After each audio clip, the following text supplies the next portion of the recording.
একজনই বা সেই এখানে নায়ক শিবাজি বন্দ্যোপাধ্যায়। এই কারণে আমাকে এখানে বলতে বলা হয়েছে, মানে অনুষ্ঠান নিয়ে শিবাজির সঙ্গে কথাবার্তা বা আলাপচারিতা, সেটা আমি বুঝলাম। কারণ আমি শিবাজির ছাত্র কোনোকালেই নই, সেই যোগ্যতাও আমার নেই, কিন্তু ওর পলাশডাঙ্গায় যে আসর বসে সেখানে আমি দীর্ঘদিন ধরে যাই। সেই সূত্রে কিছু কিছু জিনিস জানি। তার পড়ানোর বিষয়, বাড়িতে যে যখন পড়াতেন সেই ব্যাপারে কিছুটা জানি, কিন্তু তার ইউনিভার্সিটি, কলেজ এগুলো সম্পর্কে আমার কোনো ধারণাই নেই, কারণ কখনোই ওই যুদ্ধতে আমি যাইনি। একটু বলা ভালো শিবাজির ঘোরার কথাটা। আমি যেটুকু জানি, শিবাজির পড়াশোনা শুরু দেরাদুনের স্কুল, এবং তারপর সম্ভবত 1 মাসের জন্য দিল্লি আইআইটি, তারপরে আবার কলকাতায় ফেরা, কলকাতায় এসে কলেজ সেন্ট জেভিয়ার্স, এবং সেন্ট জেভিয়ার্সের পর যাদবপুর, তারপর থেকে একেবারেই দক্ষিণপন্থী। আর এই 1 দশক আগে এসেছিলেন এটা বলে নিচ্ছি ঠিক, কারণ বইটা যখন বেরিয়েছিল উনি এসেছিলেন, অতএব ঠিক। কিন্তু শিবাজি একেবারেই ডানপন্থী। কলকাতা শহর বলতে নিউ মার্কেটের ওপাশে দক্ষিণ দিক। শিবাজি উত্তর কলকাতা এবং কলেজ স্ট্রিট ছিলেনই, মানে না প্রেসিডেন্সি কলেজ, না হিন্দু হেয়ার, না ক্যালকাটা ইউনিভার্সিটি, এমনকি মানে সমস্ত যা সাহিত্যিক এদের আড্ডা কলেজ স্ট্রিট কফি হাউসে, সেখানেও শিবাজির করে দেখা পাওয়া যায়নি। 2-1 বার হয়তো আমি যা শুনেছি দাশগুপ্ততে এসেছিলেন। পুরোনো বই জন্যে উনি এখানে আসতেন না, পুরোনো বই ওনার বাড়িতে চলে যেত। কী করে জানি, নতুন বইও যেত। বইয়ের দোকান বলতে দক্ষিণ কলকাতা, কলেজ স্ট্রিট নয় এবং নিউ মার্কেটের এপারেই নয়। প্রসঙ্গত বলা যায় একটা ঘটনা, যে ধ্রুবপদ যখন পত্রিকা বেরোতো, তার একটা সংখ্যা দৃশ্যরূপ, সেটার জন্যে একটা লেখা দেখার অপেক্ষায়, সম্ভবত 2002 সাল, সুধীর চক্রবর্তী। তো যাবতীয় অনুপ্রেরণা বলা যায় যে কিছুটা যাদবপুর, এবং বিশেষ করে শিবাজির বাড়ি, সে কথায় পরে আসছি। তো উনি বলেছিলেন একটু কলম ধরতে, কী লিখবেন শিবাজি, শিবাজির দৃশ্যরূপ সংখ্যায় কী লিখতে পারেন। তখন শিবাজিকে ব্যবস্থা করা হলো গাড়ি নিয়ে উত্তর কলকাতা ঘুরবেন, পুরনো বাড়ি ইত্যাদি সমস্ত কিছু দেখবেন, দেয়াল, দরজা, লেটার বক্স এবং যা যা আছে। তার সঙ্গে দেবলীনা সেন বলে একজন ছিলেন, ছাত্রী। তো সেই ছবি তুলেছিল, সেটা ছাপাও হয়েছিল, এবং শিবাজির ওই লেখাটা ছিল। সারাদিন ঘোরার পরে যখন শিবাজি গড়িয়াহাটে পৌঁছলো, তখন বলল সভ্যতায় পৌঁছলাম বা সভ্য সমাজে পৌঁছলাম বলে শিবাজি বলেছিল। তাহলে সারাদিন কোথায় ছিল তার অনুমান করা যায়। তো সেই শিবাজির সঙ্গে এইটুকু আপাতত পরিচয়, কিন্তু শিবাজিকে সবাই জানে, মানে সবাই বলতে বেশিরভাগ লোকই মনে করে শিবাজি বন্দ্যোপাধ্যায় প্লাবন্দিক। যারা খুব ঘনিষ্ঠভাবে চেনে তারা নয়, কাছে বাইরে সবাই জানে প্লাবন্দিক, কিন্তু এর বাইরেও শিবাজির অনেক পরিচয় আছে বিভিন্ন দিকে। তার উৎসাহ, সেটা গান ভীষণই ভালোবাসে, আর নাটক, চলচ্চিত্র। এবং মজার কথা হচ্ছে যে এই শিবাজি তার ক্লাসে ছাত্র হিসেবে অনেক গুণী ছাত্র পেয়েছেন। তার মধ্যে 3 জনের কথা আমি বলবো আজ। যে 3 জনের মধ্যে একজন নাটক পরিচালক হিসেবে তার খুবই নাম, 2য় জনেরও নাম, কিন্তু সে আবার চলচ্চিত্রও করে, আর 3য় জন শুধুই চলচ্চিত্র নির্মাতা। একজন বাদল সরকার, একজন সুমন মুখোপাধ্যায়, আর একজন অনির্বাণ। তো এই 3 জনের কাছে মানে একই ব্যাচ, মানে একই ক্লাসে 3 জন বলতে, পরে তো আরও অনেক আছে, একটা তালিকা তো আছেই, মানে যার সমস্ত আড্ডাটাই ছিল শিবাজির বাড়িতে প্রায়। তো এদেরকে নিয়ে আমি শিবাজিকে নিশ্চয়ই কিছু বলবো। আর এদের নাটকের মধ্যে সবাই আমরা জানি যে তিস্তাপাড়ের বৃত্তান্ত নাটকের আগে ওই ডোভাল লেনে তো 2টো বিখ্যাত কনফারেন্স, বছরে একটা হয় ডোভাল লেন মিউজিক কনফারেন্স, আর বাকি সারা বছরই হয় শিবাজির বাড়ির যে কনফারেন্স। ওটাও একটা বড় কনফারেন্স, যারা গেছে তারা সবাই জানবে যে সে কী হয়, মানে একদম অনেক রাত পর্যন্ত, এবং খুব রাত হয়ে গেলে থেকেও যেত লোকজন। তার অনেক, এগুলো আরও আগে থেকে, আমারও আগে থেকে যে জানে সে হচ্ছে অনিন্দ্য ব্যানার্জি, শিবাজির এক বন্ধু। তো এখানে দেখতে পাচ্ছি অনেক ছাত্র রয়েছে যারা শিবসেনা। আমি সেই অর্থে শিবসেনা নই, তো দাদা মিটি মিটি হাসছে। শিবসেনা 3.0 বেশি সংখ্যায় আছে। হ্যাঁ, ওটা কোথায় সেন 3 এরকম একটা ব্যাপার আছে, সেটা কিছুদিন আগে মৈনাক শিবাজি সত্যর নামে এক পুস্তিকায় বলেছে। তো এবার হচ্ছে কি, আমি শিবাজিকে যেটা বলবো, তার এই যে বিভিন্ন দিকে তার চলন, সেসব নিয়ে কথা বলতে গিয়ে আমি প্রথমেই যেটা বলবো যে তার একটু যাদবপুরের কলেজ জীবন, মানে পড়ানোর জীবন এবং পড়ার জীবন, সেটা সম্পর্কে আগে দু চার কথা বলুন। তারপরে আমি শিবাজির কিছু কিছু বই যা একটু অন্যরকম মনে হয়েছে সেগুলো নিয়ে আমরা আলোচনায় আসবো, এবং শেষে আসবো শিবাজির কবিতায়। কারণ শিবাজি কে অনুরোধ করাতে 51টি কবিতা শিবাজি পড়েছিল এবং সেটা রেকর্ডিং হয়েছিল এবং চারবাগ থেকে প্রকাশ পেয়েছিল। সেখানে খুব ভালো ওই সিডি কাভারের জন্য সেটাও একটা বেশ ঘটা করে অনুষ্ঠান হয়েছিল শিবাজির বাড়িতে।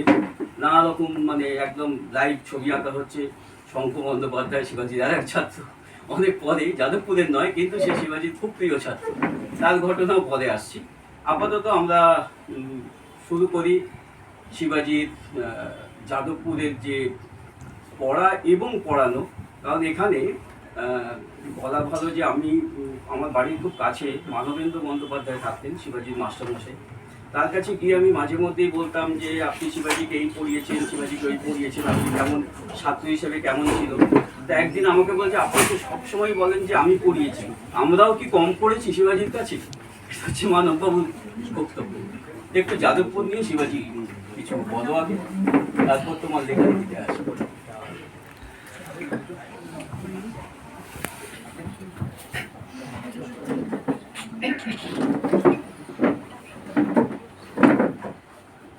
এই অনুষ্ঠান আয়োজন করার জন্য আমি দিস পাবলিশিং বিশেষভাবে অপু এবং এই ষড়যন্ত্রী শ্রীকুমারকে ধন্যবাদ জানাই।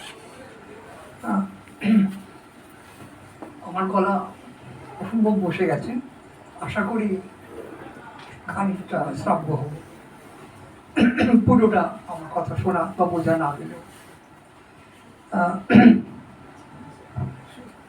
এটাই একটা ইঙ্গিত যে আমার শিক্ষক জীবনের ইতি অনেককাল তৈরি হয়ে গেছে। আমি 1981 সালে যাদবপুর বিশ্ববিদ্যালয় তুলনামূলক সাহিত্য বিভাগে স্নাতকোত্তর পর্যায়ে ভর্তি হই। তার আগে আমি সেন্ট জেভিয়ার্স কলেজে ছাত্র ছিলাম। আমার বিষয় ছিল গণিত, অর্থাৎ বিজ্ঞান থেকে যাচ্ছি।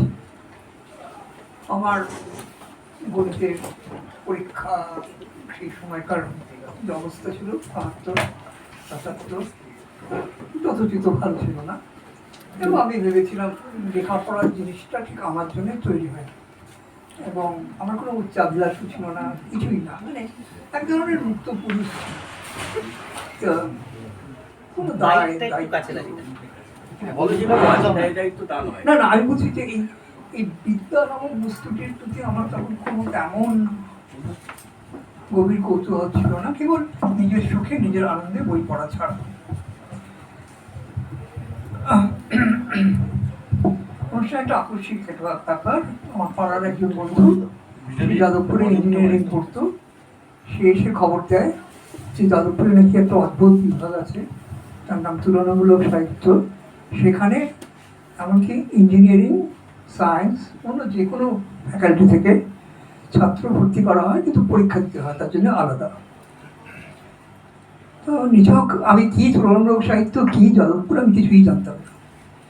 আর এটা মনে রাখতে হবে, আমার বড় হওয়ার অনেকটা সময় কেটেছে কলকাতার বাইরে, এবং কলকাতা আমার কাছে মোটামুটি বিদেশ, আজও তাই। তো এবং দূরত্ব জনিত যে বিভ্রম, তার থেকে আমার মনে হতো আগে যে বাঙালি মাত্রেই জ্ঞানী, বুদ্ধিমান, সুপণ্ডিত এবং আঁকাড়া বামপন্থী, এবং অতএব বাঙালি শব্দের মধ্যে একটা আমার বিভীষিকাও ছিল। তার উপরে যদি কেউ অধ্যাপক হয়, তাহলে আমার বাকরুদ্ধ হবার জোগাড় হয়, আজও তাই। যেসব ছাত্র অধ্যাপক হয়েছে তাদের সঙ্গে কথা বলতে আমি এখনো আমার মাঝে মাঝে বাধে। কত জ্ঞানী, বুদ্ধিজীবী সত্যি যাকে বলে, জ্যান্ত জীবন্ত বাঙালি, আর আমি তো বিষয়কে নিজেকে অবাঙালি বলেই জানি। তো তো যাই হোক, একটু ভাঙলু ভুল যাদবপুরে ভর্তি হওয়ার পর, কারণ অধ্যাপক বলতে আমার যে ছবিটা ছিল মূর্তি, সেটা একেবারেই চুরমার হয়ে যায়। তো এমন সমস্ত মাস্টারমশাইয়ের সঙ্গে মোলাকাত হয় যাদের না বলা যায় মাস্টার, না বলা যায় মশাই। তার নাম আড্ডাবাজ এবং প্রচণ্ড রসিক এবং আদিরসাত্মক কথাবার্তায় সমান দক্ষ। এবং তাদের মধ্যে মানবেন্দ্র বন্দ্যোপাধ্যায়, সুবীর রায়চৌধুরী, অমিয় দেব এখনো বেঁচে আছেন, নবনীতা দেব সেন, স্বপন মজুমদার, আরও অনেকের নাম করা যেতে পারে। সত্যশীল বসু রসে বসে তখন ভালোই জীবন্ত। দেবীপ্রসাদ ভট্টাচার্য খুবই পণ্ডিত, সংস্কৃতজ্ঞ এবং আরও অনেক ভাষায় তার দখল ছিল। যাই হোক, একটা ভীষণ মজার পরিমণ্ডলে গিয়ে পৌঁছই, যেখানে আড্ডা এবং লেখাপড়াটা একেবারেই ওতপ্রোত, তার মধ্যে কোনো পাঁচিল তোলে নেই, কথাবার্তায় ইত্যাদি প্রভৃতিতে। এটা আমার কাছে খুবই নতুন লেগেছিল, বিশেষভাবে সেন্ট জেভিয়ার্স কলেজ থেকে যাওয়ার পর, যে কলেজকে আমার খালি স্কুলেরও অধম বলে মনে হতো। আমার মনে হয় না তোমরা দুজন বলতে পারবে সেই চরিত্রের কোনো পরিবর্তন আছে। দম বন্ধ করার পরিবেশ ছিল। সেখান থেকে যাদবপুর একটা মুক্তির পরিসর। তো তারপর সংক্ষেপে বললে, কোনো একভাবে কিছুদিনের পর আমিও ওই একই বিভাগের অধ্যাপনা শুরু করি কয়েক বছর পর। এবং এদের যাদের আমি পেয়েছিলাম শিক্ষক হিসেবে, তারা এবার সহকর্মী হিসেবেও এলেন, কিন্তু কোনো সম্পর্কের ইতর বিশেষ হলো না। যেমন ঠাট্টা রসিকতা সবই চলত। আরও বড় কথা, আজকে একটু ভাবলে আজকে হয়তো একটু অবাক লাগবে, ঠিক তখনও কর্পোরেট সংস্কৃতি লেখাপড়া জগতে গেড়ে বসেনি। তখনও প্রচুর অবকাশ ছিল, অবসর ছিল, এবং বেলা 4টে, 4:30 পর একটা আড্ডা চলত যাদবপুরের ফ্যাকাল্টি ক্লাবে। এবং সেই আমাদের যে আড্ডা, তাতে কোনো আবার জলাচল ভাব ছিল না, কোনো বিভাগীয় কোনো জাত পেজাত ছিল না। সুতরাং সেখানে মিলিত হতাম তুলনামূলকের মাস্টারমশাইদের সঙ্গে, বাংলা, ইংরেজি, ইঞ্জিনিয়ারিংয়ের মাস্টারমশাইরা ইত্যাদি কয়েকজন তাদের মধ্যে, যাদের সঙ্গে রোজ আলাপ আড্ডা, আলোচনা, ঝগড়া ইত্যাদি প্রভৃতি হতো। কলহ, সে কলহটা খুবই মধুর, কারণ 5 মিনিটের মধ্যেই সেটা ভেঙে যাবে, মানে মিটে যাবে। কিন্তু তর্ক প্রচুর হতো, এবং তর্ক যে খুব উপাদেয় বস্তু, এটা এই পরিবেশ না পেলে বোঝা সম্ভব হতো।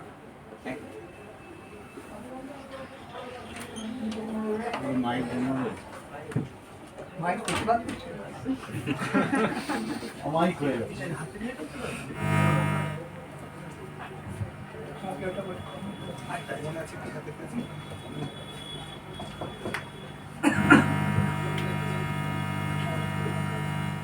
ওইটা অফ করতে হবে। হ্যাঁ, অফ করে।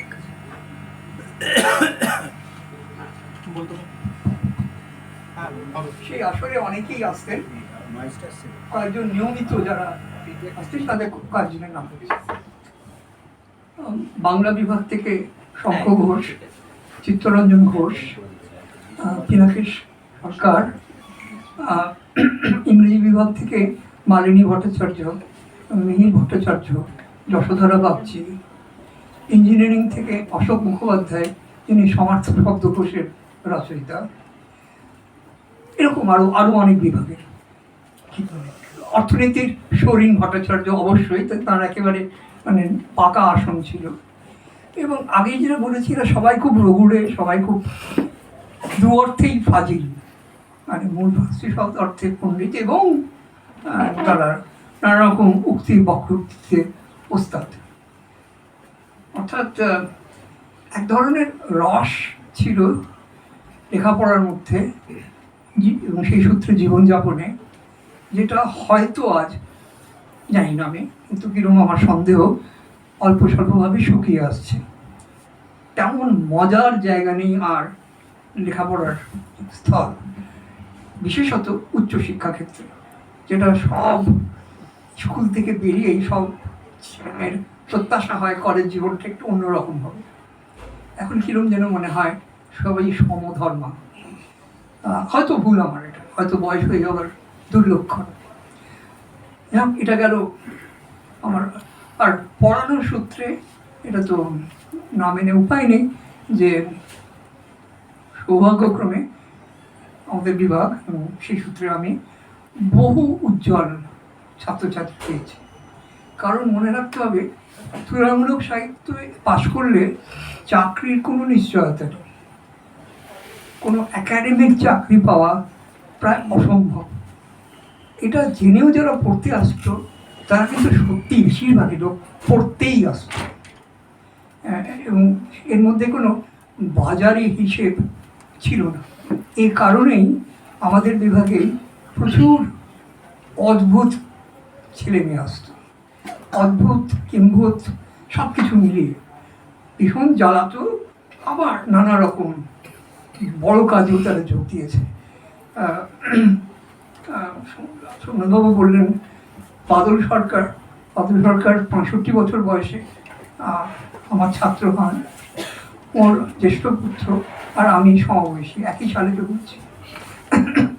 তো মানে আক্ষরিক অর্থে পিতার সমান বয়সী একজন লোককে যে পড়াচ্ছি, তাতে প্রভূত সুখ একটা উপার্জন হতো। তো এবং ওকে পরীক্ষায় নম্বর দেওয়ার মধ্যেও আর এক ধরনের কি বলা যাবে, একটা মর্ষধর্ষক আমি সুখ পাওয়া যেত। আর বাদলবাবু মানে অত্যন্ত মনোযোগী ছাত্র ছিলেন, আমার জীবনে পাওয়া শ্রেষ্ঠ গোপাল ছাত্র। প্রথম ক্লাস থেকে শেষ ক্লাস উনি করতেন, সকাল 10টা করে তিনি উপস্থিত, এবং নানা কিছু লিখতেন। আমি একটা ছোট্ট গল্প বলবো বাদলবাবু? এর হচ্ছে একটু আওয়াজ, অপুকে একটু বাইরে, অপু বা উদ্যানের থেকে বাইরে দেখে না। আমি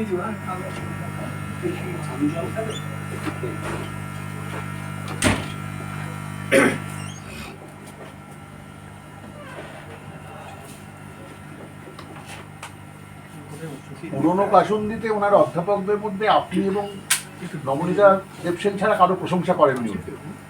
প্রশংসার ব্যাপারে উনি একটু কৃপণ ছিলেন, শুধু দুজনের প্রশংসা করেছেন বই জুড়ে। এই জন্যই বলছি।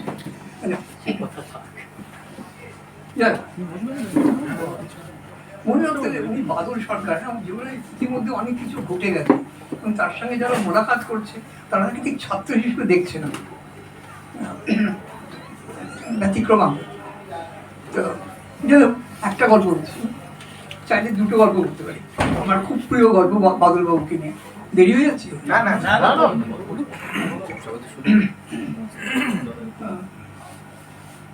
গল্পটা কি?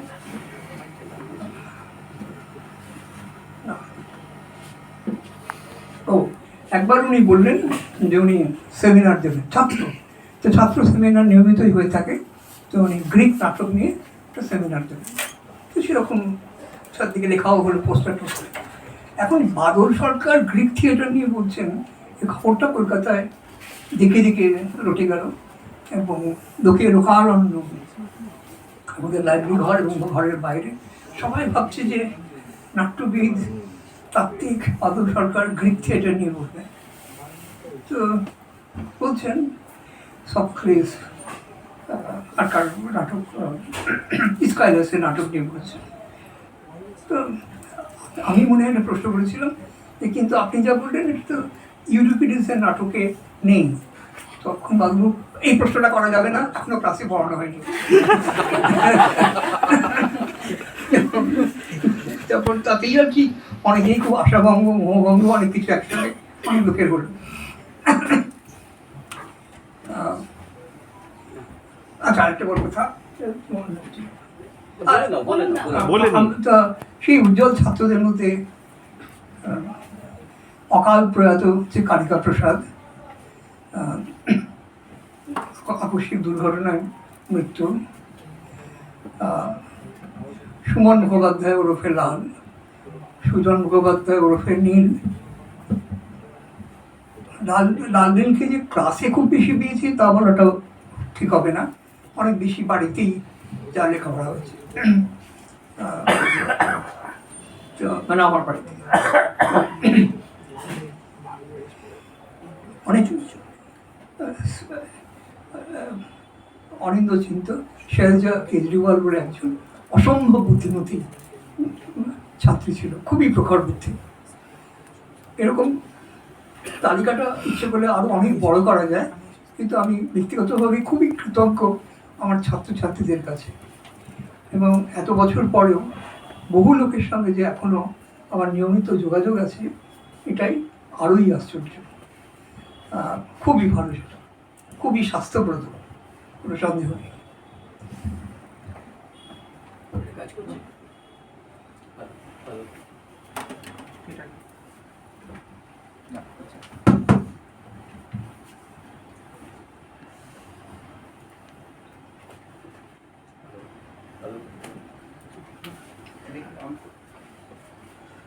কমেই আছে। আচ্ছা দাদা এমনিই বলুন। আসছে এমনি বলুন, এমনি বলুন, শোনা যাচ্ছে। তাহলে ফেসবুক লাইভে ওটা ভালো উঠবে না, এই আর কি। ভবিষ্যতে ফিরে দেখতে অসুবিধা হবে। ফিরে দেখার কিছু নেই।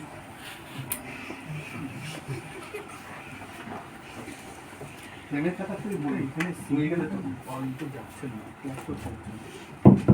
শিবাজি যাদবপুরের ঘটনা বললো, আমরা শুনলাম। তার আগে বললো সেন্ট জেভিয়ার্সে পেয়েছে দম বন্ধ করা একটা অবস্থা। আশা করি শিবাজি তার এখন যারা শিবাজি কিন্তু 5 বছর সেন্ট লরেন্সেও পড়েছিল, ক্লাস 5, ক্লাস 5। 3 থেকে প্রায়। অতটা শিবাজি ধরে না, এই হচ্ছে দুন থেকে। না সেখানে দম বন্ধ করা পরিবেশ ছিল। উনি এই সেন্ট জেভিয়ার্সের ক্ষেত্রে এখন দুজনকে আমি দেখতেই পাচ্ছি, তারা এখন মাস্টারমশাই, তারা মিটি মিটি হাসছে। আশা করি শিবাজির সেই দম বন্ধ করা পরিবেশটা তারা অন্তত খুলে দিয়েছে দরজা টরজা। শঙ্খ বন্দ্যোপাধ্যায় ওখানে মহার্ঘ বসে আছে। এরা তো দিনের পর দিন দেখেছি বাড়িতে বসে থেকে, এবং অনেক রাত, মহার্ঘ তো মাঝরাত পর্যন্ত আমি দেখেছি শিবাজির বাড়িতে বসে পড়াশুনো করছি। যদিও আড্ডা, কিন্তু শিবাজির আড্ডা মানে পড়াশুনো। শিবাজি আর একটা জায়গার কথা একটু জানতে চাইবো। যাদবপুরের পরে শিবাজি গিয়েছিল সেন্টারে সোশ্যাল সার্ভিসের ব্যাপারে, সেটা যদি শিবাজি একটু বলেন। হ্যাঁ, ঠিক। তার আগে একটু বলা যেতে পারে, আমি পড়িয়েছি একেবারে পড়া শিক্ষক হিসেবে 3টে জায়গায়। হ্যাঁ 83 থেকে 85 আমি গভর্নমেন্ট আর্ট কলেজে পড়িয়েছিলাম, এবং গভর্নমেন্ট আর্ট কলেজে কিন্তু আমাকে বাংলা এবং ইংরেজি পড়াতে হতো, তাই শুধুই তুলনামূলক সাহিত্যের ছাত্রদের নেওয়া হয়। এটাই কলকাতা এই রাজ্যে একমাত্র শিক্ষকতার চাকরি, এটা তুলনামূলক সাহিত্যের জন্য আলাদা করে রাখা আছে। এক্ষেত্রে একটু বলে নিই, এই 80s-এ যখন আর্ট কলেজগুলো সিলেবাস চেঞ্জ হয়, তখন ওটা ডিগ্রি কোর্স যখন হয়, তখন এই সাবজেক্টগুলো ইনক্লুড হয়। তার আগে ছিল না, আমরা যখন পড়তাম এটা ছিল না। অমরনাথের যুগ ছিল না, সেই যুগেও ছিল না, কোনো যুগেই ছিল না। এটা 80s-এ শুরু হয়। হ্যাঁ, 83 সালে। যাক, আর্ট কলেজ, তারপরে হচ্ছে যাদবপুর, তারপরে 2004-এ আমি Centre for Studies in Social Sciences Calcutta CSSC-তে চলে যাই।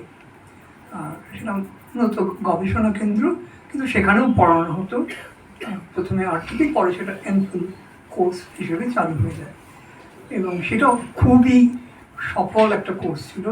এবং আমি যখন সেন্টারে গিয়েছিলাম তখন সেখানকার উপস্থিতি খুব উজ্জ্বল ছিল, খুবই উজ্জ্বল।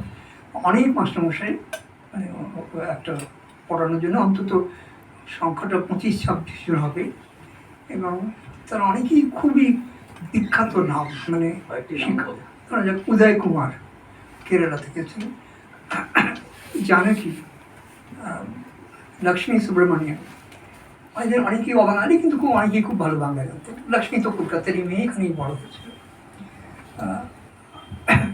এছাড়া তো নাম করা লোকেদের মধ্যে ছিলেন পার্থ চট্টোপাধ্যায়, এখনও আছেন, গৌতম ভদ্র, তপতি বহু ঠাকুরতা, এরা এখনো মানে এরা সবাই অবসর নিয়েছেন কিন্তু যুক্ত আছেন কোনো না কোনোভাবে। শিবাজি বন্ধু ছিলেন হ্যাঁ, সবাই বন্ধু। মাঝি সুগত মার্জিত, সুগত, আমি যখন যাই তখন পার্থদা ডিরেক্টর ছিলেন, তারপর সুগত হয় ইত্যাদি, এরকম আরও অনেক কিছু। ওখানেও বন্ধুতাপূর্ণ সৌহার্দ্যপূর্ণ এসব পুরো ব্যাপার ছিল, কিন্তু তার মধ্যে অনেক অন্তর্বিরোধ, সেটাও খুবই খোলাখুলিভাবেই ছিল এর মধ্যে। ঠিক আমি বলবো না যে পলিটিকিং ছিল, কিন্তু সত্যি রাজনৈতিক অবস্থান থেকে নানা রকম মতবিরোধ ছিল। সেটাও আমি মনে করি খুবই স্বাস্থ্যকর। ওখানেও প্রচুর ভালো ভালো ছাত্রছাত্রী পেয়েছি, এবং তার মধ্যে অনেকেই পথিতযশা, তাদের নাম ডাক এখন আমার চেয়ে অনেক বেশি, মানে মানে আমার হাতের বাইরে তারা। এগুলো দেখছি, হাতের বাইরে এখানেও দেখছি যাদের বলা হয় 0.3 শিখছে না, তাদের অনেকেই আস্তে আস্তে আমার হাতের বাইরে কেউ বেরিয়ে যাচ্ছে। এবং ব্যাপারটা আমি যে খুব ভালো চোখে দেখছি তা নেই তো বলতে পারি। সেই শিবসেনারা এখন প্রায় দাপিয়ে বেড়াচ্ছে। এক সময় তাদের ওপরে শিবাজি ছিল, এখন কয়েকটা মানছে না তাদের শিবাজি কি দিয়েছে, সেটা খুবই আফসোস। কোথাও কোথাও একটু বলে ফেলে কম লোকজনের মাঝখানে, এরা এই বলে। শিবাজির এক কিন্তু সময় এটাও একটা ঠিক হিট লিস্ট ছিল, এবং সেই হিট লিস্টটা শেয়ার বাজারের মতো আপ ডাউন করতো। মানে আজকের সপ্তাহে আপনি হিট লিস্টে আপনাকে খুন করা হবে, পরের সপ্তাহে হয়তো আমি, তারপর আবার আপনি ফিরে এলেন, তারপর হয়তো সুগত। এই হিট লিস্ট কিন্তু অনেকদিন ছিল। মারাঠা নায়ক তো, মানে হ্যাঁ। এটা হতেই পারে। না, আমার একটা মুদ্রা দোষ ছিল, কারোর ওপর খুব তো আমি বলতাম আমি পুঁতে দেবো, হ্যাঁ। তাতে অরিন্দ বলেছিল যে এত লোককে তুমি পুঁতে দিয়েছো, কলকাতা শহরের জায়গা নেই। প্রায় কাছাকাছি একটা ঘটনা ঘটেছিল না, যে আপনি আপনার মাস্টার মশাইদের সঙ্গে ঝগড়া হলে স্বপ্নে দেখতেন তারা মারা গেছে। মানে এমনি পুঁতে দিতে পারতেন না, স্বপ্নে মেরে দিতেন। স্বপ্নেরও অনেক কিছু। তাতে কি যাদবপুর প্রায় ফাঁকা ফাঁকা হয়ে গেছিল। তা নিয়ে সুরেনবাবু লিখেছেন যে তুমি থামো আর লোকের নাম বলো না, কারা কার কার লাশ কালকে বেরিয়েছে, তো যাদবপুর ফাঁকা হয়ে যাবে। তখন বলছিল তা কি করে, সবার সঙ্গে তো আমার তর্ক হয়নি, যাদের সঙ্গে হয়েছিল তারা মারা গেছে। এবার আসি শিবাজির, মানে একদম কম বয়সে, তখনও পিএইচডি শেষ হচ্ছে, সেই সময় শিবাজিকে যে কারণে সব লোকজন জানলো, বিশেষ করে মাস্টারমশাইরা চতুর্দিকে বলে বেড়াতে আরম্ভ করলেন যে এই একটা ছাত্র পাওয়া গেছে, সেটা হচ্ছে সেই গোপাল রাখাল। তারা কি প্রসঙ্গ প্রসঙ্গ জীবনানন্দ তখন হয়ে গেছে, কিন্তু গোপাল রাখাল তখন একদম, যে বইটা সম্পর্কে দেশ পত্রিকায় অরিন্দম চক্রবর্তী লিখেছিলেন একবার, যে পুরো 2008 সাল জুড়েই আমার শয্যা পাশে 3টি বই থাকে। একটি হচ্ছে ইংরেজি নভেল, আর একটি হচ্ছে গীতা, এবং 3 নম্বর বইটা গোপাল রাখাল দ্বন্দ্ব সমাস, গোয়েন্দা উপন্যাস, ইংরেজি গোয়েন্দা উপন্যাস, আর গোপাল রাখাল দ্বন্দ্ব সমাস। আমি শুধু পড়েই চলেছি, পুরো 2008 সাল জুড়েই পড়ে চলেছি, এবং এরকম বই নাকি এইভাবে কি ছিল, এরকম বলেছিলেন চিন্তা বিজ্ঞান, চিহ্ন বিজ্ঞান, সমাজতত্ত্ব, মনস্তত্ত্ব, এরকম বাংলা তো দূরের কথা, অন্য কোনো ভাষাতেও লেখা হয়েছে কিনা এরকম বিশ্লেষণ ধর্মী বই আমার জানা নেই। সেই বই, যে বইটা এই অংশটা কিছুটা পরে জোড়া হয়েছিল, পরে যখন অনেক দেরিতে 25 বছর পর দ্বিতীয় সংস্করণ হয়, সেই সময় জোড়া হয়েছিল। সেই বই সম্পর্কে আমি বলবো শিবাজিকে, এখানে আরেকটা কথা খুব মজার আমার মনে পড়ছে, শিশির কুমার দাস, তার কথাও শিবাজির কাছ থেকে আমরা জানতে চাই। পরে শিশির কুমার দাসের একটি নাটক বিবাহ মণ্ডপম, সেই নাটকে একটা লাইন আমার খুব মনে পড়ে, নারায়ণ বলে একটি চরিত্র, নারায়ণ, সে বলছে হাসি খুশি দ্বন্দ্ব সমাস। এটা খুব মজা লেগেছিল তখন পড়ে ওটা। এবার তুমি একটু যদি এই সম্পর্কে বলো, গোপাল রাখাল দ্বন্দ্ব সমাস, এই এটা জীবনানন্দ পরে আসছি আমরা। আচ্ছা, খুবই সংক্ষেপে বলছি, কারণ এর পেছনে মান, অভিমান, ব্যথা ইত্যাদির গল্প খানিকটা আছে। এটা হচ্ছে, প্রশ্নটা হচ্ছে গোপাল রাখাল দ্বন্দ্ব সমাস যাকে বলে বাজারে নামতেই তার একটা মার্কা ভালো ভালো নম্বর পায়, প্রথমে। তাহলে প্রশ্নটা হচ্ছে দ্বিতীয় সংস্করণ 25 বছর পরে কেন? কারণ আমি দ্বিতীয় সংস্করণ হতে দিইনি। তার কারণ কলকাতা শহরে যত বড় বড় কাগজ আছে, আনন্দবাজার থেকে, গণশক্তি থেকে, এখানে বাম দক্ষিণ নির্বিচার, তারা প্রবল আক্রমণ করেছিল বইটাকে। সেই আক্রমণের কোনো মাথামুন্ডু হয় না, কিন্তু মানে মাথামুন্ডু হয়, কারণ তাদের বক্তব্য ছিল মূলত এটা নাকি মধ্যবিত্ত বাঙালি মধ্যবিত্ত সংস্কৃতি, তাদের ঐতিহ্যের উপর আক্রমণ। এটাতে আমার এত রেগে যাওয়ার একটা অযৌক্তিক ছিল, কারণ আমার জীবন ব্রতই তাই। সুতরাং সেটা যে আমি সফল হয়েছিলাম তাতে আমার খুশি হওয়া উচিত ছিল। আমার ওই বিরূপ সমালোচনাটাকে স্বল্পাকারে গ্রহণ করা উচিত ছিল, সেটা না করে বোকার মতন 25 বছর দেরি করেছে। এখানে এইটুকু শেষ করছি।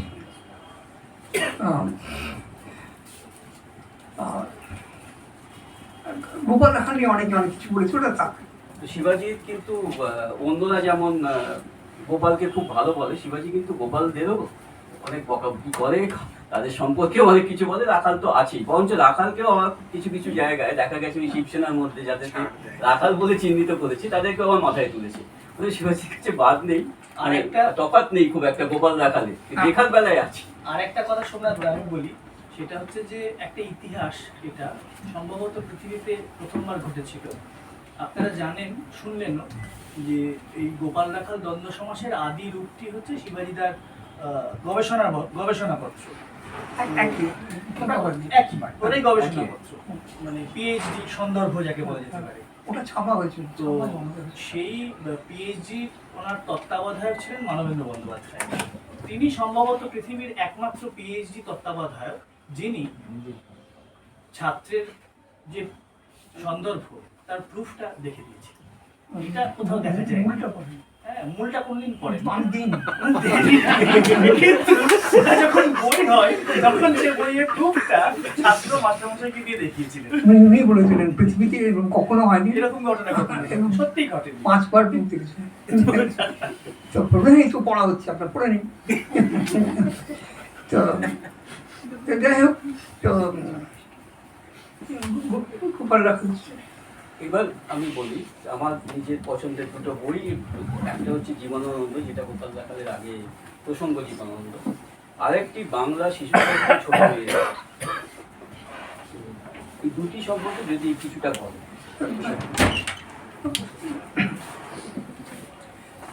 প্রসঙ্গ জীবনানন্দ, আমরা যখন এমএ পড়ি তখন আমাদের এমএ ক্লাসের একটা টিউটোরিয়াল লিখতে হতো। টিউটোরিয়াল যদি খুব বড় হতো এবং যদি শিক্ষক মনে করতেন সেটা যথোপযুক্ত হয়েছে, তাহলে তাকে টার্ম পেপার বলা হতো। সেটা টিউটোরিয়ালের 3টে টিউটোরিয়াল সমান হয়ে যেত। তো জীবনানন্দ নিয়ে সবাইকেই লিখতে বলা হয়েছিল, আমি লিখেছিলাম, কিন্তু আমার টিউটোরিয়ালটা 100 পাতার উপর হয়ে যায়। তো সেটা মানবাবু দেখেছিলেন, প্রচুর নম্বরও দিয়েছিলেন, যে আমি মনে করি যথেষ্ট কম। যাই হোক, 20 ওটাই ঠিক ছিল। যাই হোক, 16 কি 18 এখন ঠিক মনে নেই। তার চেয়ে বেশি নম্বর আপনার হাতে কেউ পায়নি। এটা একদম অপপ্রচার। এরাই রাখাল, চেষ্টা করতে পারছে না। রাখালও হতে পারছে। তো যাই হোক, তখন ওই অপরিবর্তিত আকারে বইটা 83 সালে বই হয়ে বেরোয়। আর আমি এটা এমফিলের টার্ম পেপার ছিল, ওটাই আমার প্রথম বই। এখানে আরেকটা কথা আমি বলিনি, যে আমি কিন্তু তুলনামূলকে ভর্তি হওয়ার আগে কোনোদিন প্রবন্ধ লেখার কথা ভাবিনি। আজকে যে মোটামুটি আমার পরিচয় জানিয়েছে প্রাবন্ধিক, তাতে আমার নিজের প্রতি ধিক্কার জানে। কিন্তু মানে আসলে আমি লিখছি নাটক, উপন্যাস, লোকে ভাবছে প্রবন্ধ। তো মানে একটা খাঁচা হয়ে গেছে এগুলোকে। হ্যাঁ, ওটা অদ্ভুত। শিবাজিদা, আপনার প্রথম প্রবন্ধের গল্পটা একটু বলুন না। ও, শীতনে এতবার লিখেছি। বলুন। আচ্ছা, ঠিক আছে। সেটা হচ্ছে, আমি কখনো প্রবন্ধ লিখিনি, যা লিখেছি কবিতা ইত্যাদি। আমার কোনো উচ্চাভিলাষী ছিল, বললাম উচ্চাভিলাষও ছিল না, জানতাম না যে আমি সাহিত্যিকদের নাম জানতাম, কাউকে চিনতাম না।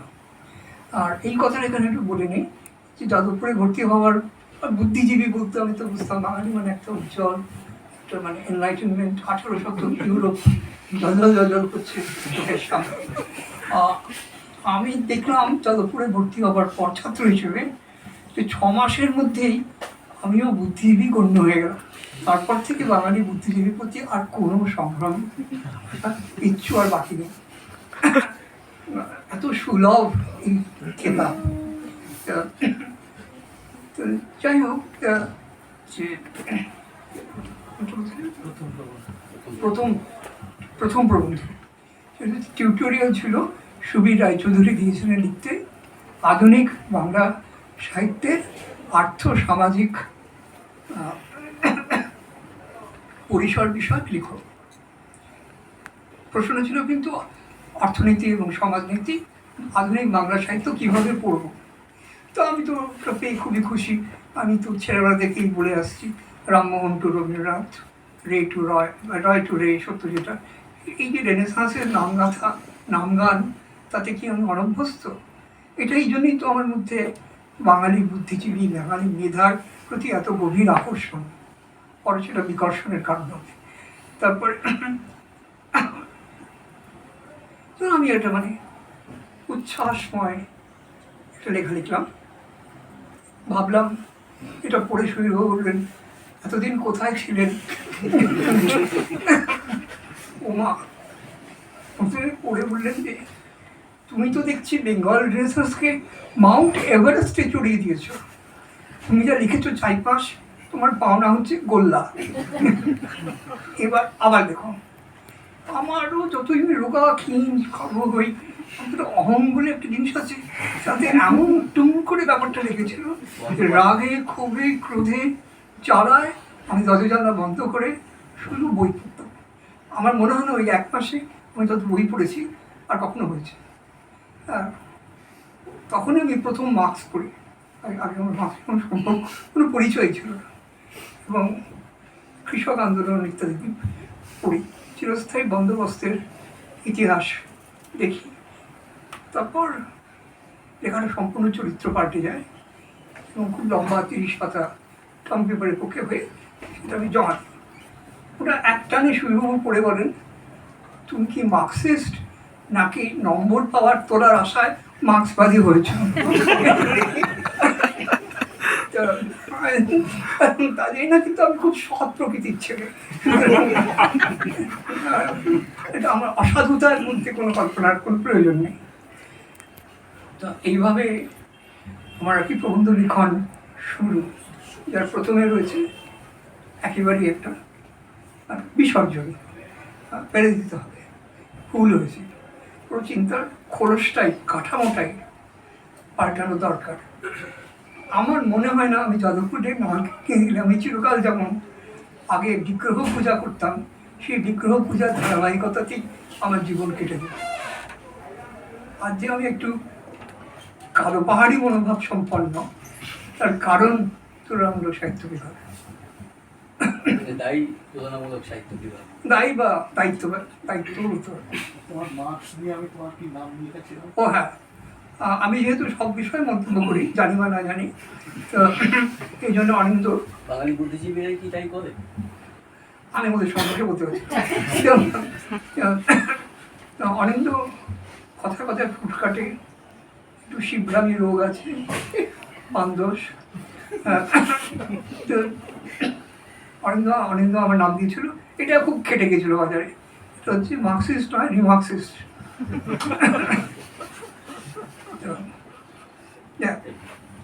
বাংলা শিশু সাহিত্যে ছোট মেয়েরা,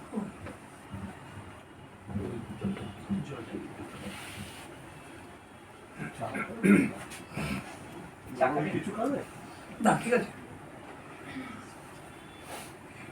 শিশু সাহিত্য বিষয়ে আমার লেখা 3টে বই আছে, আমার লেখা দ্বন্দ্ব সমাস, আবার শিশু শিক্ষা এবং বাংলা শিশু সাহিত্যের ছোট মেয়েরা। অনেকেই প্রশ্ন করেছে যে গোপাল লেখা দ্বন্দ্ব সমাজটা পুরোপুরি ছেলে কেন্দ্রিক। আমি কি সেই অভাব নিরসনের জন্যেই বাংলা শিশু সাহিত্যের ছোটো মেয়েরা লিখেছি? তোমার প্রশ্ন ছিল। আমার উত্তরটা খুব সোজা। আমার কিছু করার নেই। বাংলা শিশু সাহিত্য যতই বর্ণাঢ্য, যতই উজ্জ্বল হোক না কেন, ওটা একেবারেই বালক কেন্দ্রিক, কিশোর কেন্দ্রিক। ওখানে মেয়েদের জায়গা নম নম, ছোটো মেয়েরাও তারা যেমন মাসিমা, মা, কাকিমা, জেঠিমাদের মতনই পার্শ্ব চরিত্র। কয়েকজন, ধরুন লীলা মজুমদার, তিনি এত বড় লেখক, তার সব চরিত্ররাই, সে টংলিং হোক, যে উপন্যাসী হোক, তার মুখ্য চরিত্র কিন্তু বালক। বালিকা খুব কম, এধার ওধার সেধার হয়তো খুঁজলে ঢুঁড়লে পাওয়া যাবে। শুধু এ নয় যে আমি একটা অংশ নিয়ে লিখেছিলাম, একটা জেন্ডার নিয়ে লিখেছিলাম, একটা লিঙ্গ বেছে নিয়েছিলাম গোপাল রাখালে, তৃতীয়টার জন্য বাংলাদেশি ছোটো মেয়ে। তো আদপে নয়, আমি যে গোপাল রাখালে মেয়েদের জায়গা দিতে পারিনি সে দোষটা আমার নয়, দোষটা বাংলা শিশু সাহিত্যের। বাংলা শিশুদের ছোটো মেয়েরা, আমার অনুসন্ধানের লক্ষ্য ছিল কেন মেয়েরা নেই। বর্ণ পরিচয় তিনি লিখছেন, তিনি ঈশ্বরচন্দ্র বিদ্যাসাগর। আমরা মনে করি যে বাংলার আধুনিকতা হচ্ছে মূলত নারী কেন্দ্রিক। নারী প্রশ্নকে আবর্তিত হয়ে আধুনিকতার এখানে স্ফুরণ হয়েছে। তাহলে কী করে হলো, যিনি বিধবা বিবাহ প্রচলন করার চেষ্টা করলেন, বহু বিবাহ রোধের চেষ্টা করলেন, বাল্যবিবাহ রোধের চেষ্টা করলেন, তিনি যখন একটা বাচ্চাদের জন্য প্রাইমার লিখছেন, সেই প্রাইমারে কেন একবারের তরেও কোনো মেয়ে আসছে না, শুধু আসবে ভুবনের মাসি, তার কানটা কেটে নেওয়া হবে। কারণ সে যথাযথভাবে পালন করতে পারেনি, ছেলেকে বড় করতে পারেনি আধুনিক মানচিত্রের যোগ্য হিসেবে। এটা একটা আমার কাছে বড় রহস্য ছিল। আরও বড় রহস্য, মদনমোহন তর্কালঙ্কারের শিশু শিক্ষা, বলবো? হ্যাঁ, বলুন। মদনমোহন তর্কালঙ্কারের শিশু শিক্ষা, যেটা বেথুন কলেজের, বালিকাদের জন্য তৈরি কলেজ, তাদের জন্য লেখা হয়েছিল। অথচ আশ্চর্যভাবে শিশু শিক্ষার 3টে খণ্ডে মেয়েদের খুঁজেই পাওয়া যায় না। কেবল একটি অধ্যায়, সেখানে শ্যামা ও বামা এই 2টি মেয়ের নাম আছে। আরও আশ্চর্য, যারা এই আশ্চর্যের আমি কোনো জবাব খুঁজে পাইনি। এই না খুঁজে পাওয়াটাই এক ধরনের আমার প্রশ্ন বাংলা শিশুদের ছোটো মেয়েরা। মদনমোহন তর্কালঙ্কারের মৃত্যুর পর শিশু শিক্ষা চলে আসে বিদ্যাসাগরের হাতে। আপনি যদি শিশু শিক্ষা দেখেন, সবসময় লেখা থাকে মদনমোহন তর্কালঙ্কার প্রণীত, বিদ্যাসাগর সংশোধিত। যে মুহূর্তে ঘটে কিন্তু কি কে দায়ী বলা মুশকিল, কারণ মদনমোহন তখনও জীবিত। মদনমোহন না, বিদ্যাসাগর না, তৃতীয় আর কেউ। যে এই যে একবারের তরে শ্যামা মামা এসেছিল শিশু শিক্ষায়, সেটা রামসাঙে পরিণত হয়ে যায়। বাংলায় যেহেতু নির্লিঙ্গ ভাষা, ছেলে হোক আর মেয়ে হোক, তোমার বাক্যে গঠনে কিছু পাল্টাতে হবে না, ঠিক আছে? তোমাকে সর্বনাম, ক্রিয়াপদ ইত্যাদির বিষয় নিয়ে ভাবতে হবে না। তাই খুব সহজ ছিল সবটা সমান রেখে শুধু শ্যামা মামাকে রামশ্যাম করে দেওয়া। প্রশ্ন হচ্ছিল কেন, কিসের জন্যে একবারের জন্যে যখন মেয়েরা এসছে তারা বাদ চলে যায়। এটাকে আমি নাম দিয়েছি বাংলা ভাষার শ্রেষ্ঠ অন্তর্ধান রহস্য। এবং এই অন্তর্ধান আমার মনে হয় শার্লক হোমসের পক্ষেও কিচ্ছু সুরাহা করা সম্ভব, তারপর বড় ইত্যাদি। এই অন্তর্ধানমূলক কাহিনীর জরিপ হচ্ছে বাংলা শিক্ষার্থী ছোটো মেয়েরা। প্রশ্নটা হচ্ছে এই নয় যে তারা আছে তার বিবরণ, প্রশ্নটা হচ্ছে কেন তারা নেই।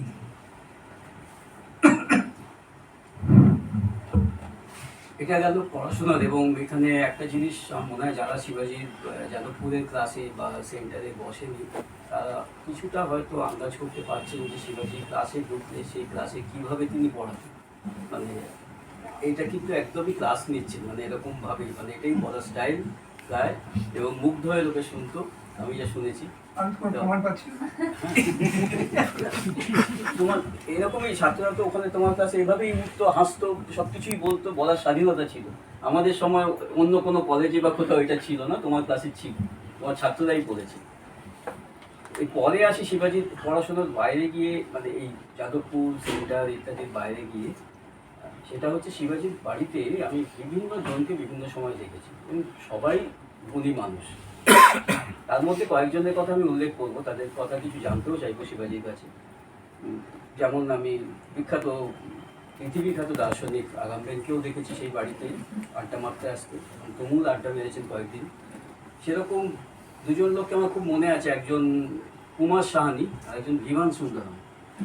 এই কুমার সাহানি এখানে একটা একটা সিনেমা করেছিলেন 4 অধ্যায়, সেই সূত্রে আসা। সেখানে শিবাজি তো ছিলই, তার আগে শঙ্খবাবু ছিলেন, এবং সে একটা ঘটনা যে শিবাজি তাতে একটা কাজও করেছিল।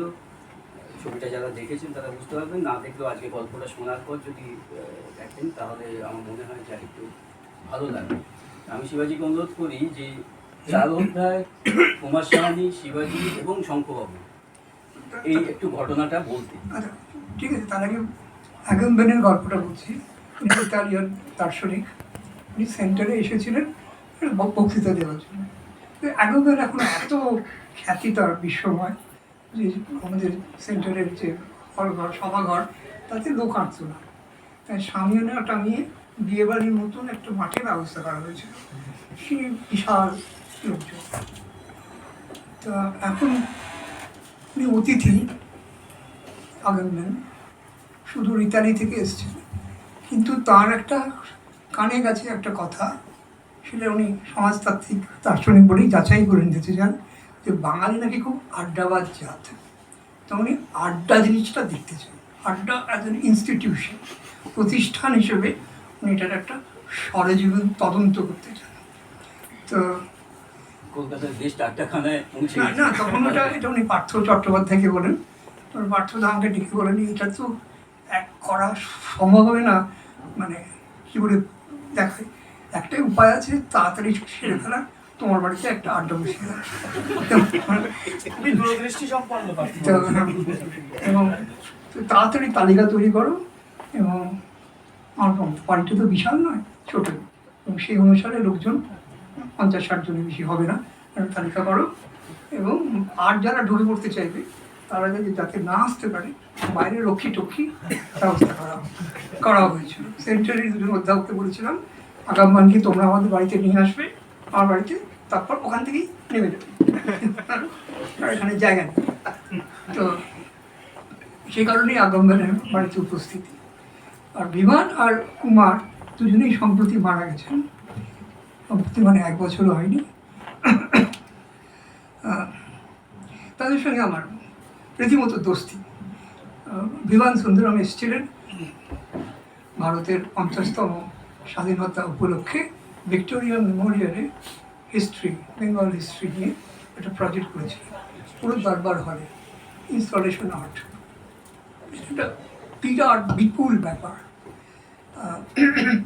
সেটা 1998 চালু হয়েছিল, 1 বছর ধরে ভিক্টোরিয়া মেমোরিয়ালে ছিল, 98 থেকে 99। তো ওই পরিকল্পনার সময় কী কী তাতে জানেন টানে, প্রায় রোজই বাড়িতে আসতেন, আড্ডা হতো, গল্প হতো, অনেক লোকও থাকতো, কুমারেরও তাই। এখানে না একটা কথা বলি, সেটা হচ্ছে যে ওই ইনস্টলেশনে নানান কিছু তো দেখানো হচ্ছে, স্টেশন হয়েছে। শিবাজি ওখানে একটা ভূমিকায় অভিনয় করছে, চেয়ার টেবিলে বসে, কিশোর বঙ্কিমচন্দ্র। হ্যাঁ, না না, হ্যাঁ এটা বলছি, এটা বিমানেরই উর্বর মস্তিষ্ক প্রসূত। ভিক্টোরিয়া মেমোরিয়ালে নাকি বলা হয়, আমি জানি এটা কতখানি সত্যি, একটা ডেস্ক রাখা আছে যেখানে বঙ্কিম আনন্দমঠ যার উপর লিখেছিলেন, সেই ডেস্কটা ব্যবহার করা হয়েছিল ইনস্টলেশনে, এবং আমাকে বসানো হয়েছিল বঙ্কিম হিসেবে, এবং কতক্ষণ? অনেকক্ষণ, মানে তো ছবি তোলা হয়েছে, তার ছবিও আছে বইটাতে। সিনেমা, হ্যাঁ। এবং আমি তাতে এই যে করি বুঝতে না পেরে খারাপ ডেস্ক চাপড়ে গেছি,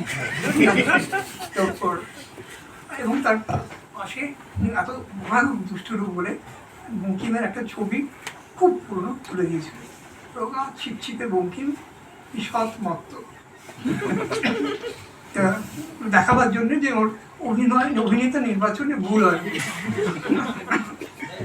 তো এবার আমরা না ওই যে 4 অধ্যায়ের প্রসঙ্গে 4 অধ্যায়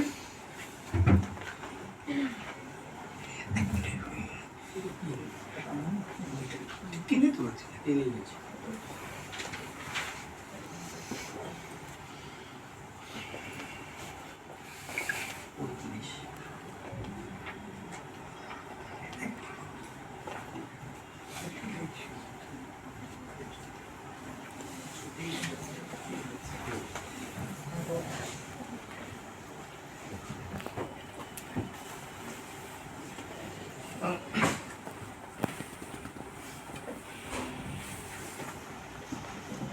এখন খবর পেলাম যে কুমার সাহানি 4 অধ্যায়ে নিয়ে ছবি করবেন। তারপর কিছুদিনের মধ্যেই বন্ধু বান্ধবদের মারফত ওর সঙ্গে আলাপ হলো। আমি সত্যি সারা জীবনে এত ভদ্র মানুষ দেখি, সভ্য ভদ্র বাঙালি ভদ্রলোকের মডেল শিখতে পারতো আর কি, কীভাবে ভদ্র হতে হয়, ভদ্রলোক না হয়। তো তো এখন ব্যক্তিগতভাবে 4 অধ্যায় আমার খুব প্রিয় উপন্যাস নয়। তো ওকে আমি প্রথম আলাপেই বলেছিলাম 4 অধ্যায় কেন, চতুরঙ্গ নিয়ে করতে পারতেন। তখন বললো যে চতুরঙ্গ সেটা কি?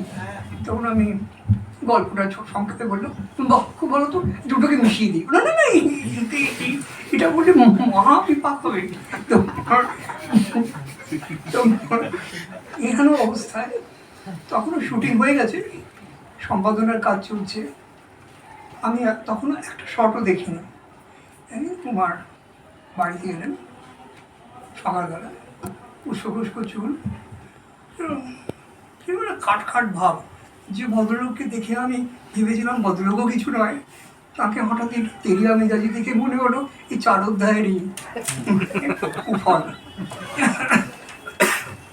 তো কি ব্যাপার, উনি বললেন যে আমি যে 4 অধ্যায় বানাচ্ছি এটা হচ্ছে my tribute, personal tribute to Bengal. কারো যদি জানা থাকে পেছনের ইতিহাস, কুমার সাহানির চোখে তিনি বাংলার শত্রু, তার নাম সত্যজিৎ রায়। উনি ঋত্বিক ঘটকের ছাত্র, এবং ঋত্বিক বনাম সত্যজিৎ যে খেলা এখানেও আছে, তার উনি শরীর। সত্যজিৎকে উনি দুটি নয়নে দেখতে পারেন না, সব পূজাটাই অর্ঘটাই ঋত্বিকের। ওই ট্রিবিউটে যে সত্যজিৎ স্থান পাবেন না এটা নিশ্চিত। তো তো তাতে বললেন যে আমি 4টে অধ্যায়, তো আমাদের 3টে বিরতি থাকবে, একটা অধ্যায় থেকে আরেকটা অধ্যায় যেতে। সেই বিরতিতে আমি গল্পের বাইরে, উপন্যাসের বাইরে কিছু কিছু জিনিস রাখবো। যেমন একটা বিরতিতে থাকবে রবীন্দ্রনাথের কবিতা আর শঙ্খ ঘোষের কবিতার একটা পাঁচ। সেটা আবার কি, তোমার সে আমি যাই, কবিতাটা তোমার লিখতে হবে, তারপর লিখতে হবে, হ্যাঁ তোমাকে তৈরি করতে হবে। তো আমি তো কী করবো, আমি তো কিছু দেখিনি।